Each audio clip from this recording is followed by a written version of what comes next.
अस्सलाम वालेकुम एवरीवन। तो हम लोगों ने स्टार्ट किया था हमारा जनरल एनेस्थीसिया का टॉपिक, और उसमें अब जो करने लगे हैं वो एक और बहुत ज्यादा इंपॉर्टेंट सी बात है इसकी, जो कि है फेजेस ऑफ जनरल एनेस्थीसिया। मतलब मैं अगर आपको कहूं कि इन अ नट शेल, तो हमारे पास जनरल एनेस्थीसिया की तीन ही बातें होती है। एक तो ये कि ड्रग्स कौन सी इस्तेमाल हो रही है, फिर हमारे पास फेजेस क्या है, यानी हमने किस तरह से उसको कैरी ऑन करना ड्यूरिंग द होल सर्जरी, और उसके बाद उसकी कॉम्प्लिकेशंस। ठीक है, उसके बाद हम शिफ्ट हो जाएंगे रीजनल एनेस्थीसिया पे। तो ये आपका मतलब तीन ही बेसिक बातें जो एनेस्थीसिया की आपको जनरल एनेस्थीसिया की आनी चाहिए। तो उसमें से एक बहुत ज्यादा इंपॉर्टेंट ये चीज है, आपके क्वेश्चन में आता होता है, आपके एससीक्यूज में आता है, एमसीक्यू में आता है। एससीक्यू में सिंपल आपसे कहते हैं कि व्हाट आर द मैंने आपसे कहा classical triad of general anaesthesia, what are the phases of general anaesthesia. या a patient presented to you, वो आपसे कहते थे कि उसको है मैस इन द नेक, अक्सर आपको कहते हैं थायराइड का मैस था, या वो ब्रेस्ट का लंप है और आपने उसको ऑपरेट करना है। What is your type of anaesthesia which you will choose. Definite सी बात है, अगर थायराइड का लंप होता है या ब्रेस्ट होता है तो हम उसके लिए जीए में ही करना कोशिश करते हैं, और उस एनेस्थीसिया की डिटेल्ड फेजेस लिखें। ये वो आपसे क्वेश्चन देते हैं, मतलब सिनेरियो बना के देते हैं, वो आपसे सीधा सीधा तो ज़ाहिर नहीं पूछना पसंद करते, तो आपने उसमें फिर इसकी सारी बातें लिखनी होती हैं। अब करना क्या है, किस तरह से करना है, मैं आपको बताऊंगी। ये मैंने हमारे पास जो डोगर और बेले को मिला के मतलब जितनी इन्फॉर्मेशन थी वो सारी आपको इंशाल्लाह देने की पूरी कोशिश करूंगी। और जो बातें एक्स्ट्रा होंगी ना, मतलब बेले में कोई ऐसी बात नहीं है, बहुत ज्यादा लिखा हुआ है उनने, जो बातें एक्स्ट्रा होंगी मैं आपको बता दूंगी, वो अपने पास आप ताकि लिखते जाएं, सो दैट आपका ये अच्छे से कवर हो जाए इंशाल्लाह। अच्छा, स्टार्टिंग अप विद बिस्मिल्लाहिर्रहमानिर्रहीम। हमारे पास ना जो जनरल एनेस्थीसिया, आपको मैंने आपको पिछली वीडियो में बता दिया कि भाई उसमें हमारे तीन चीजें हमने रखनी होती हैं, जो कि हमारा क्लासिकल ट्रायड कहलाता है, जिसमें है सेडेशन और एमनीजिया पहली चीज होती है। उसके बाद वी हैव एनर्जीसिया, पेन को कंट्रोल करना, और तीसरा हमने करना है उसका मसल रिलैक्सेशन। ठीक है, ये तीन चीजें होती है जो हमारा मकसद होता है during the whole surgery maintain रहे, और आफ्टर सर्जरी पेन तब भी कंट्रोल रहना चाहिए। अच्छा, अब कहते हैं हमारे पास एनेस्थीसिया की डेफिनेशन क्या है, तो आपको पता होना चाहिए कि जिस तरह बुक में भी लिखी हुई है कि it is a drug induced reversible state characterised by triad of unconsciousness, anaesthesia and muscle relaxation. तो आपने ये लफ्ज लाजमी लिखने के ड्रग इंड्यूस्ड है एंड रिवर्सिबल स्टेट है। ठीक है, ये बहुत जरूरी होता है और ये आपसे बहुत ज्यादा पूछते हैं, और अगर आपको यही गलत सुनाए तो आपकी सारी अगली कहानी वैसी खराब हो जाती है। तो ये आपने पहली बात याद करनी है। फिर उसके बाद जब फेजेस डिस्कस करने हैं ना, उससे पहले एक बात याद रखना कि जो एनेस्थीसिया के फेजेस होते हैं वो तो तीन होते हैं हमारे पास। सबसे पहला फेज होता है इंडक्शन। इंडक्शन का मतलब होता है कि पेशेंट को सुला देना, और उसकी जो सोने के बाद उसकी जो इनिशियल चीजें वो सारी, मतलब इनिशियल उसकी मसल रिलैक्सेशन करना, उसकी इंट्यूबेशन करना, मतलब एक शुरू का जो प्रोसेस होता है ना सर्जरी शुरू करने से पहले, वो इंडक्शन होता है। जब पेशेंट एनेस्थीसिया में मेंटेन हो जाते हैं, सब कुछ ठीक हो जाता है, उसके बाद सारी सर्जरी के दौरान हमने करनी होती है maintenance. Second phase is your maintenance. हर चीज मॉनिटर करनी होती है, जो एनेस्थीसिया वाले कर रहे होते हैं मेंटेन रखते हैं। और तीसरी चीज होती है जब सर्जरी खत्म हो गई, then we have to reverse the patient, recovery करनी होती है, एक्सट्यूबेशन करनी होती है। तो तीन मेन फेजेस हो जाते हैं इसमें।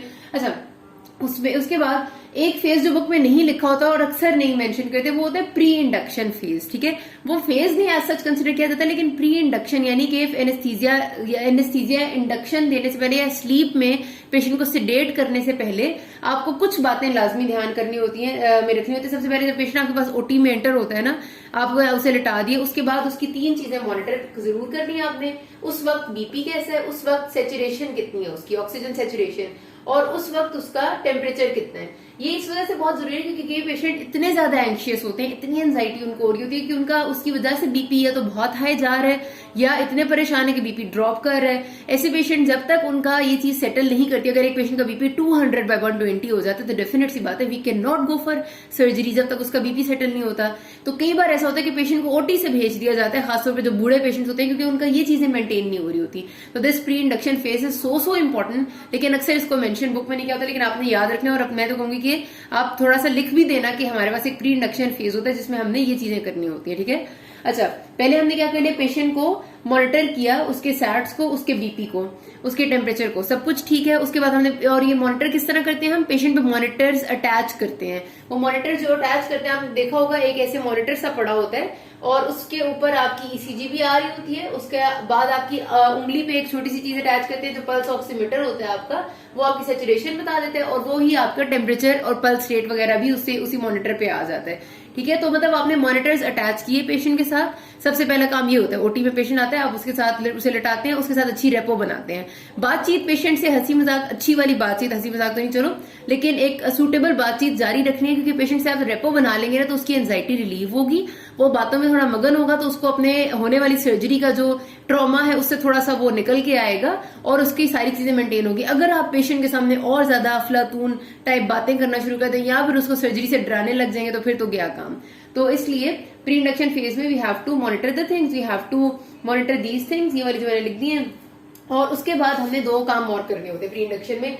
हमने पेशेंट को देना होता है एनाल्जेसिया, एक तो एनाल्जेसिक कोई भी जो हमें जरूरत है ड्यूरिंग एनेस्थीसिया भी वो लाजमी देने, इस वजह से क्योंकि जब हम पेशेंट को इंडक्शन करेंगे ना, मतलब हम उसको सिडेट करेंगे और सिडेट करने के बाद हम उसको ट्यूब डालेंगे उसके अंदर, तो ये चीज भी पेनफुल होती है और एनाल्जेसिया यानी एनाल्जेसिक इफेक्ट स्टार्ट होने में थोड़ा सा टाइम लगता है। तो इस वजह से बेहतर होता है कि पेशेंट को, और बेहतर क्या हम करते ही है कि पहले एनाल्जेसिक देते हैं, उसके बाद पेशेंट की जो है वो इंडक्शन वाला फेज स्टार्ट करते हैं।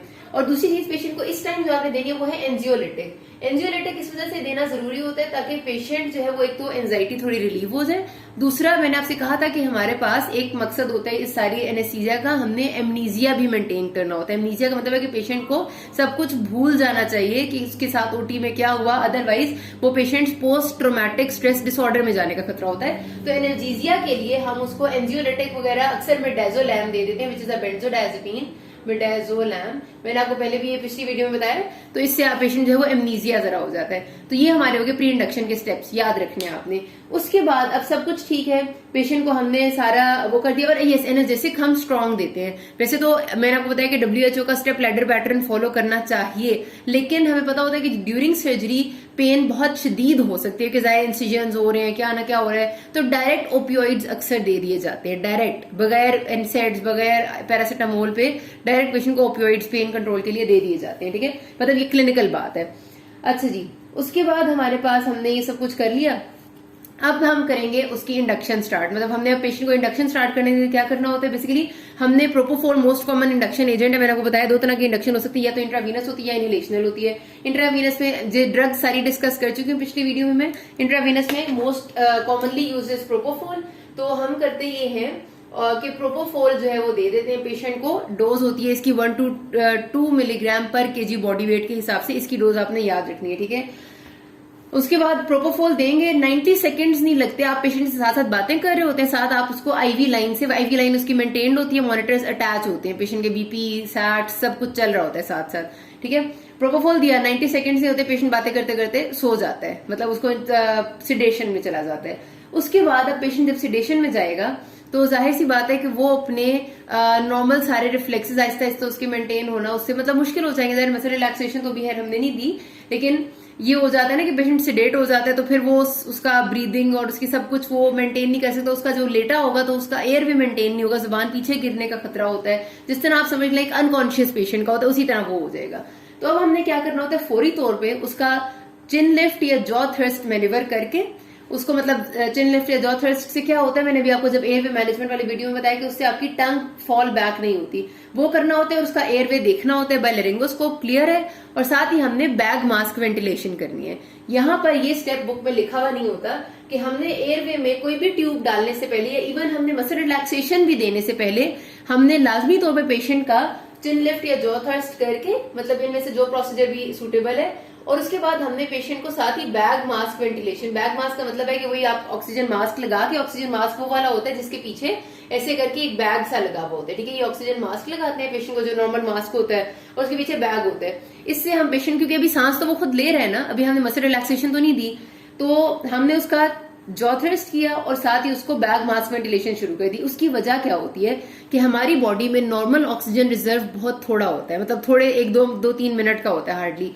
हम उसको बैग मास्क वेंटिलेशन करके उसको ऑक्सीजन के लेवल को बॉडी में इंक्रीज करते हैं ताकि उसका रिजर्व थोड़ा ज्यादा हो जाए। वो ऑक्सीजन रिजर्व जब बॉडी में ज्यादा होगा उसके बाद हम उसको मसल रिलैक्सेशन देते हैं, क्योंकि जब मसल रिलैक्सेशन दे देंगे ना तो फिर पेशेंट की ब्रीदिंग अपनी खत्म हो जाएगी, फिर उसके मसल्स बिल्कुल रिलैक्स कर जाएंगे। उसके बाद हमें फौरी तौर पे पेशेंट को इंट्यूबेट करना पड़ेगा, यानी उसके अंदर ट्यूब डालनी पड़ेगी और उसे वेंटिलेटर पे शिफ्ट करना होता है। तो हमारे पास इतना टाइम होना चाहिए कि मसल रिलैक्सेशन देने के साथ हम पेशेंट को फौरन इंट्यूबेशन और वेंटिलेशन पे शिफ्ट कर सकें। उस दौरान पेशेंट अपनी बॉडी की ऑक्सीजन पे जिंदा रह सके। अब ऐसा हो कि एक पेशेंट बेचारे के पास ऑक्सीजन बॉडी में है ही नहीं, पहली साइनोसिस है उसे, पहली वो हाइपोक्सिया की कंडीशन में, ऊपर से आप उसको मसल रिलैक्सेशन दे दें, जितना सांस वो ले रहा था उतना ही लेना रुक जाएगा तो वो तो मर जाएगा। तो इस वजह से ये स्टेप लिखना है, आपने बुक में लिखा हुआ नहीं है कि आफ्टर गिविंग इंडक्शन आपने फौरन उसके chin chin lift, jaw thrust किया, उसका एयरवे क्लियर किया and then start with bag mask ventilation. जब आपका बैग अच्छी तरह फुल हो रहा होता है, पेशेंट अच्छी तरह वेंटिलेट हो जाते हैं, उससे हम फिर उसको हटाते हैं और फिर हमारे पास अगला काम होता है कि हमने पेशेंट को देनी है इंट्यूबेशन, मतलब हमने अब उसको कुछ ना कुछ किसी तरह से उसको करना है ना, वेंटिलेट करना है।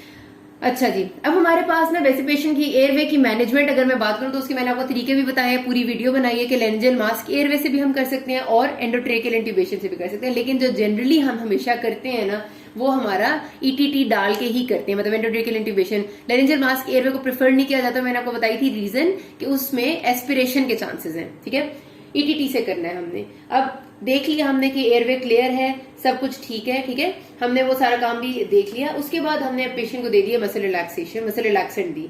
मसल रिलैक्सेंट देने का जो होता है, मैंने आपको पहले जिस तरह पिछली वीडियो में बताया कि हम हमेशा पहले देते हैं, जो हमारी सेटिंग में नॉर्मली वो सक्सामेथोनियम दिया जाता है, which is a depolarising type of short acting rapid action muscle relaxer.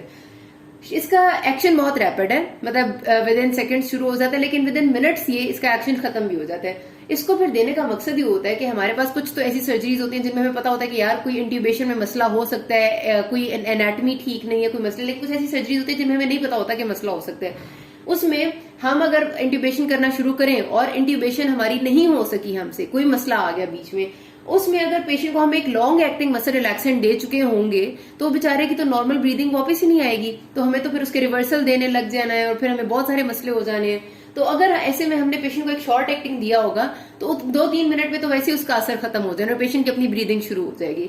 तो इसलिए हमेशा सक्सामेथोनियम देते हो, ये वजह आपसे हर वाइवा में पूछी जाती है, ठीक है, यू शुड नो दैट। सक्सामेथोनियम दिया, मसल उसके रिलैक्स करके पेशेंट की अपनी ब्रीदिंग रुक गई, आपने फौरन लेरिंगोस्कोप लेना है, आपने उससे कोई एयरवे को देखना है, आपने उसमें ईटीटी एंडोट्रेकियल ट्यूब डाल दी, विद कफ डालते हैं ताकि उसको कफ को अंदर जाके इन्फ्लेट कर देते हैं, उसकी वजह से एस्पिरेशन के चांसेस बिल्कुल खत्म हो जाते हैं। ये बात भी मैं आपको एयरवे में बता चुकी हूँ। उसके बाद हमने अगला काम ये करना होता है कि उसकी जो एंडोट्रेकियल ट्यूब वगैरह हमने सब डाल दी है, अब उस सारी को हमने अटैच कर देना है वेंटिलेटर से और एनेस्थीसिया मशीन से। बेसिकली एनेस्थीसिया मशीन होती है वो ज्यादा बेहतर होती है, मतलब वो बेहतर है कहना, क्योंकि एनेस्थीसिया मशीन में आपको फिर मिक्सचर ऑफ गैसेस वगैरह सब कुछ आप दे रहे होते हैं। तो हमारे पास हमने ये सारे काम कर लेने हैं। अच्छा, उसके बाद हमने फिर मसल रिलैक्सेशन, क्योंकि ये तो बहुत छोटा होता है ना, उसके बाद हम मेंटेन करते हैं एट्राक्यूरियम जो है ना, वो आपका मेंटेनेंस के लिए हम इस्तेमाल करते हैं बाद में।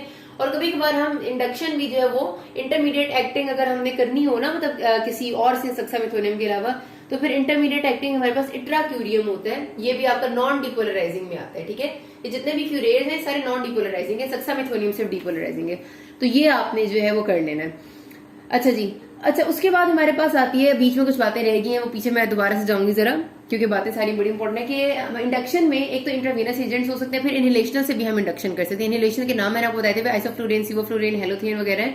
उसमें सबसे अच्छा सिवोफ्लूरेन है, एमसीक्यू है, याद रखना है। उसके बाद उसकी प्रॉपर्टी ये होनी चाहिए कि स्वीट इन स्मेल होना चाहिए और रैपिड एक्शन होना चाहिए, ठीक है, इनहेलेशनल एजेंट की। फिर हम देते, मेंटेनेंस में तो हमने देना ही देना है, लेकिन इंडक्शन में हम उन लोगों को देते हैं जो बहुत शदीद नीडल से फोबिया रखते हैं, जो नीडल स्टिक इंजरी करवा ही नहीं सकते, और बच्चों में अक्सर देते हैं, ठीक है, ये होगी बात। उसके बाद एयरवे मैनेजमेंट की तो चलो हमने सारी बातें कर ली, ये तो हमारा पूरा हो गया था। अच्छा, उसके बाद हमारे पास आ जाता है कि ये जो मैंने आपसे कहा ना कि शॉर्ट एक्टिंग मसल रिलैक्सेशन और किस चीज में हमें जरूरत होती है, हमने देनी होती है शॉर्ट एक्टिंग मसल रिलैक्सेशन खास तौर पे जो सी सेक्शन डिलीवरीज होती हैं। ये बात आपकी एमसीक्यू में आती होती है, आपने याद रखनी है इस वजह से, क्योंकि सी सेक्शन डिलीवरीज में हमें थोड़ी देर के लिए, जितनी देर में हमने उनको शायद ऊपर से उनका कोई मेंटेन करना है एयरवे वगैरह, उतनी देर के लिए तो हमें मसल रिलैक्सेशन चाहिए, लेकिन हमने मुसलसल मसल रिलैक्सेशन उनको नहीं देनी, क्योंकि जाहिर है उस वक्त उनको थोड़ा बहुत उनके मसल्स का, एब्डोमिनल मसल्स का प्रेशर कुछ ना कुछ बिल्डअप हुआ होता है, वो होना जरूरी होता है। तो बहरहाल सी सेक्शन जो होता है ना गायनी में, वहां पर आप शॉर्ट एक्टिंग देते हैं। उसके अलावा जो इमरजेंसी सर्जरीज होती हैं, इमरजेंसी सर्जरीज से मुराद होता है आपकी वो सर्जरीज जो फुल स्टमक के साथ आती है, मतलब अब एक पेशेंट है, हर इलेक्टिव सर्जरी जो प्लान्ड सर्जरी होती है उससे पहले हम पेशेंट को एनपीओ करते हैं, नथिंग पर ओरल, ठीक है। पेशेंट को हम कहते हैं कि आपने इतने घंटे तक सर्जरी से पहले 6 घंटे 8 घंटे कुछ नहीं खाना। लेकिन जो इमरजेंसी में सर्जरी में आते हैं ट्रॉमा के पेशेंट्स, वो तो खा पी के आए हुए होते हैं, अक्सर औकात स्टमक फुल होता है, ऐसे में हम उनको लॉन्ग एक्टिंग मसल रिलैक्सेशन नहीं दे सकते, वरना उनके मसल्स की मोटिलिटी और सब कुछ बिल्कुल रुक जाएगा और मसले हो जाएंगे, तो उनको शॉर्ट एक्टिंग देते हैं। ये दो आपने याद रखने, ठीक है, इमरजेंसी सर्जरीज जो फुल स्टमक के साथ आती है और सी सेक्शन। बाकी अगले पार्ट में कहते हैं किसी कोई मसला हो can ask me. Thank you.